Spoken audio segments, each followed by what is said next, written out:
Thank you, guys. I am not very good at microphones or public speaking, so if you could bear with me, I would appreciate that. But I do want to say thank you to Heartland for allowing us to be here and for the partnership that we've been able to create. Like she said, my name is Jolie Foreman, and I'm honored to be here to represent Shelby County Cares. We're a nonprofit organization built in the heart of a rural Missouri where wide open spaces often come with invisible walls, isolation, silence, and stigma. Our work wouldn't exist without the opportunity made possible through the Missouri Foundation of Health and their belief in our project. They understood that the meaningful change begins to break barriers, starting with awareness and access, and because of their investment, doors began to open. But to back up a little bit, I guess it truly started with my friend over here, Lillie. She contacted me after seeing an article in the paper. Wendy Brumbaugh with the Shelby County Economic Development Group had written a piece asking for people to join a new suicide prevention coalition. Lillie and I attended that meeting and realized that they were near the final stages of that grant process, but had been given an extension because some critical adjustments were needed. So we got to work. We tackled that number. I tackled the number crunching and the strategic planning, and Lillie offered her heart and clinical skills, and together we rewrote and submitted that grant. And what we built became the beginning of something so much bigger than any of us could ever have imagined. But before Shelby County Cares was born, this work had already been written in my heart. I know what it's like to feel hopeless. I know what it's like to grow up in a home marked by abuse, and I know firsthand what it's like to carry those invisible wounds. I've also been personally impacted by suicide, and the losses stay with me every single day. So this isn't just professional for me, it's deeply personal. It is for both of us. And it's why we're so committed to make sure that nobody in this community ever feels like they have to be alone in their struggles. As you know, Shelby County is a rural community. We've got a little over 6,000 residents, surrounded by farmland, tradition, and deep-rooted pride. We've also been blessed to have providers who have traveled from neighboring counties to help, but we never had our own local mental health facility. There wasn't a door here in our own community that had somebody in crisis could walk through. And that matters because in rural areas, distance is more than geography. It's the distance between struggle and help, and it's the distance between silence and being heard. And boy, do we need to be heard. From 2011 to today, our small community had lost 22 lives to suicide. Since 2018, we had lost 10 lives, and 8 of those were by firearm. So we knew that the need was huge. These aren't just numbers. These are fathers, brothers, neighbors, friends, and a mother deeply tied to the agricultural way of life. They lived and worked the same land their families had farmed for generations, and they carried burdens that often stayed hidden behind a strong, silent tradition that we honor. We realized we couldn't wait for change, that we had to break those barriers ourselves. And from the very beginning, Shelby County Cares was built on one radical idea. What if we just showed up for people? No red tape, no judgment, just open doors, open hearts, and a willingness to listen. In a rural world where reaching out for help can feel very unfamiliar or even shameful, we knew we had to do more than just offer those resources. We had to create trust. We had to bring help closer emotionally, physically, and spiritually. And with a little bit of faith and a whole lot of determination, we created a mental health home base right here in Shelby County and began breaking the silence and starting conversations that once felt impossible. In rural areas, resilience is part of the culture, but resilience without emotional support can eventually break under pressure. When people feel seen, heard, and valued, they build resilience at last, and that resilience carries with them through trauma, addiction, loss, and hardship. And we want to focus on 2 things, the increasing the access to resources and raising awareness, because both of those are critical to saving lives. So now we offer therapy services, and through generous donations of the community, we're able to provide services for free that cannot afford those. We offer support to families impacted by suicide, and we offer outreach, recognizing the unique stress that rural life carries. And like Adrian said, we also do life-saving training such as QPR, Conversations for Safer Homes, and mental health first aid. And you can learn more about those on our website, and we've got information out in the foyer as well. Yesterday, I had an incredible opportunity to speak in front of a panel in St. Louis, people from all over the country. And it was humbling, and it was a powerful reminder that the work that we're doing here resonates far beyond our county lines.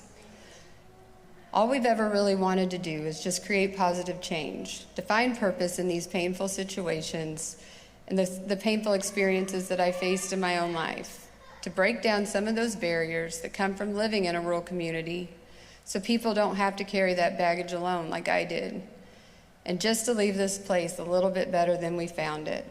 And what we're doing today is not just changing today, it's changing the future of Shelby County. And we pray all of Northeast Missouri. So we may not be able to fix everything, but we can be present, we can choose kindness, and we can always fight for hope. So I'm honored at this time to hand this over to my friend and my colleague, Lillie White, that's going to take us a little bit deeper into the foundation of emotional wellness, the impacts of trauma, and what real healing looks like, not just for individuals, but for entire communities.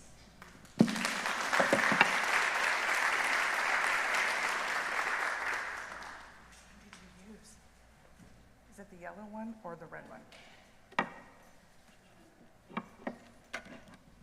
Good afternoon. Thank you for having us. I am just going to build off of what Jolie has kind of already shared in talking about restoring resilience in our rural communities.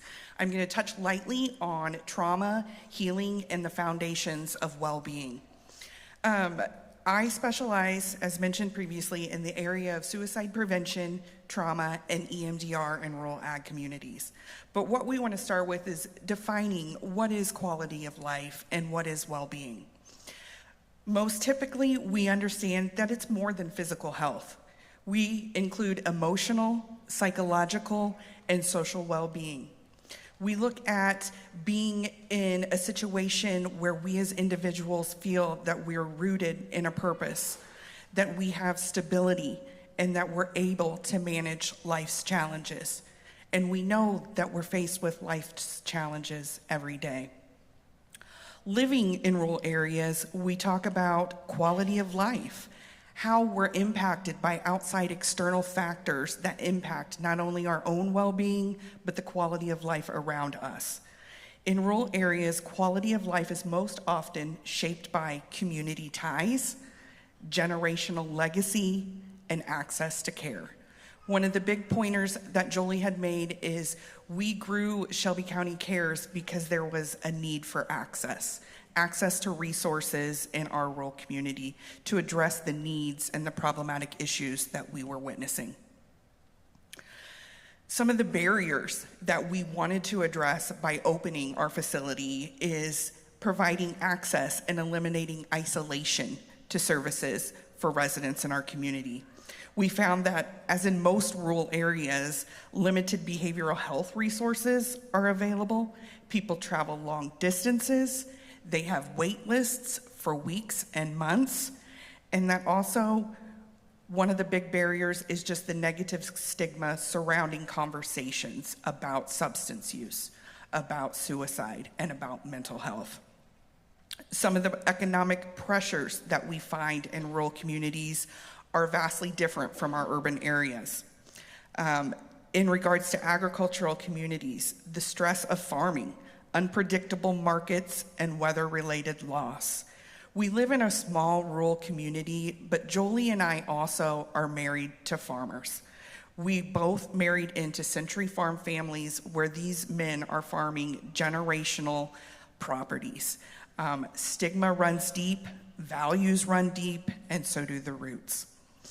We've opened up our own homes to evaluate how we manage stress, how we look at suicide and how we can offer preventative services from within our own homes and within our own community. What we have found in rural communities is that the high rates of suicide are often linked to unaddressed trauma and limited support. As Jolie mentioned, here in Shelby County is the third highest county in the state of Missouri for suicide by firearm. And that's based per capita due to the low population that we have of just over 6,000 people. So when we talk, a lot of people have talked about EMDR and trauma, so I'm not going to repeat definitions or specific details. What I want to talk about is when we opened the clinic here in Shelby County, one of the specialty areas that we were able to offer was a clinician trained in EMDR. The impact of trauma and what we see in small communities where there's generations of trauma. Somebody mentioned earlier about, you kind of only know what you're taught. Your parents kind of only knew what they were taught. And that's where you see the generational parenting habits, the coping mechanisms that parents use that they pass on because that's what they knew as well. So when someone walks through my door in Clarence, one of the first things I'm doing is I'm assessing them for adverse childhood experiences. That is one of my focus areas. We utilize what is called the ACEs tool, looking at a 10-question questionnaire survey that looks at experiences over the age of the child, all under the age of 18. We know that different experiences that occur, I know they talked a little bit about just brain development, the neural pathways. There's a lot of science behind that. So to make it simple is as you are growing and as you are developing your brain, there are experiences that impact that neural pathway. There are barriers that are created by the way that maybe you're influenced by those around you, maybe by the way that you're parented, or by maybe the inability of your parent to parent you. Some of those things factor in to when we look at different risk factors later in life. We know that the higher your score within the ACEs, the more likely, based upon research, that you are at risk for a substance use disorder, a mental health disorder, anxiety, depression. So we look at trauma, we look at ACEs, we talk about how trauma disrupts emotional regulation, how trauma can impact an individual's self-worth and perspective of themselves, and how trauma can impact a person's ability to make connections with others. We also understand by research that in many rural areas, clients experience complex trauma over generations. I wanted to share with you my journey, as we all have a journey that has led us to where we are today. I grew up in a small rural community in Illinois, and my trauma began when my father went to prison when I was 5 years old. After my father was released from prison, changes did not occur in our household. My parents were active substance users, and there was many years of domestic violence that impacted my well-being. I remember at the age of 13, and it's weird how you kind of have those numbers and you have those years and you understand kind of what you connect to them. But my parents stopped drinking and made a decision when I was 13 years old to enter inpatient treatment. They are celebrating 32 years of sobriety in June. I'm very proud of my parents and what they have accomplished, and I've seen the recovery. I've seen it beforehand, and I have seen it after. They're happily married, and they continue to serve the Lord in all the ways that they can. What led me to this is those experiences.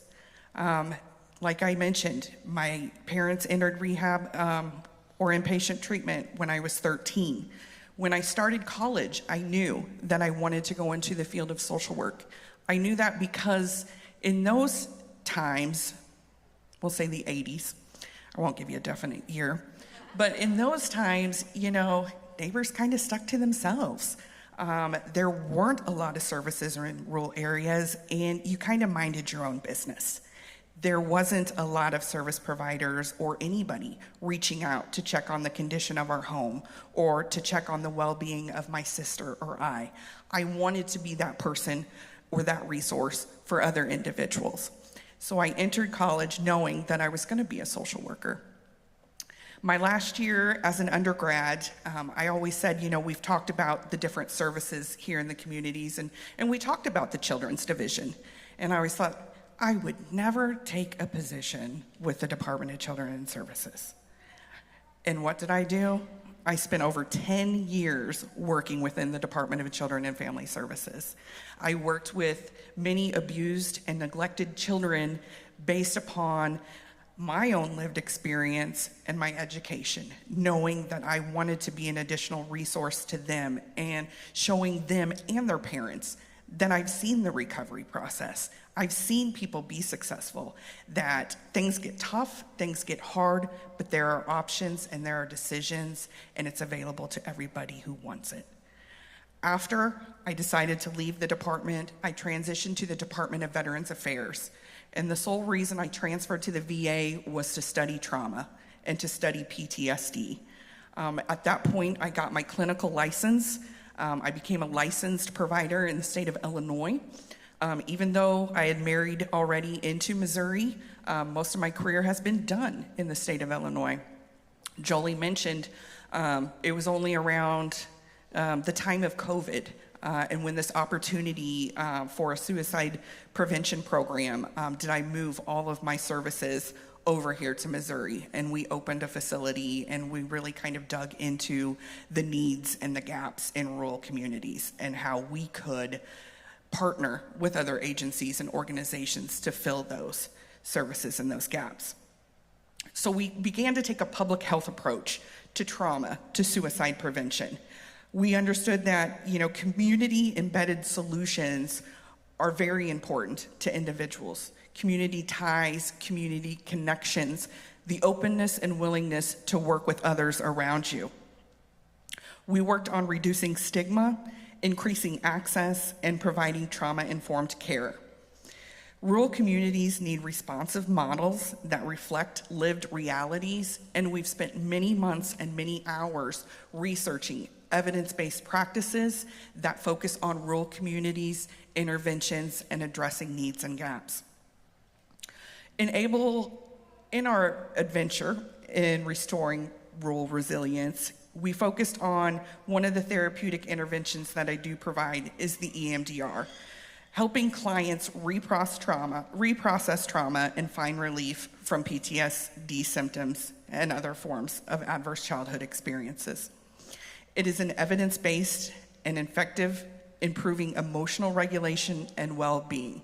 As I mentioned, I myself have been a survivor of trauma, and I myself have undergone EMDR therapy, in which I had successful experiences and contributed to where I am today in my own therapeutic practice. In my practice, EMDR often leads to renewed hope, empowerment, and life satisfaction. We work at rebuilding the well-being in rural communities, not only here in Shelby County, but we have focused on all of Northeast Missouri, where we know that the services are limited and the barriers are extensive. We work on improving well-being by bringing access to services, partnering with organizations, and pushing their services in a grassroots effort. We're the boots on the ground. We focus on peer support and education. One of the most important things that I think is upcoming in our area and in our field is the importance of peer support workers, those with lived experiences. Those individuals have a wealth of knowledge and information to share with others who are experiencing similar symptoms, similar crisis situations. We've been able to partner with local organizations and remove a lot of barriers. And we thank Heartland for being a significant partner. Shanna Baker from Preferred Family has been monumental in helping us in a small rural community make those connections, get the resources to the people who need it, if it's resources that we cannot provide.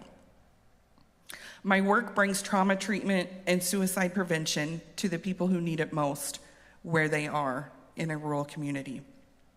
And I'm going to close with the quote that healing is the soil in which rural resilience grows. By investing in trauma recovery, we cultivate stronger communities and healthier lives. Thank you.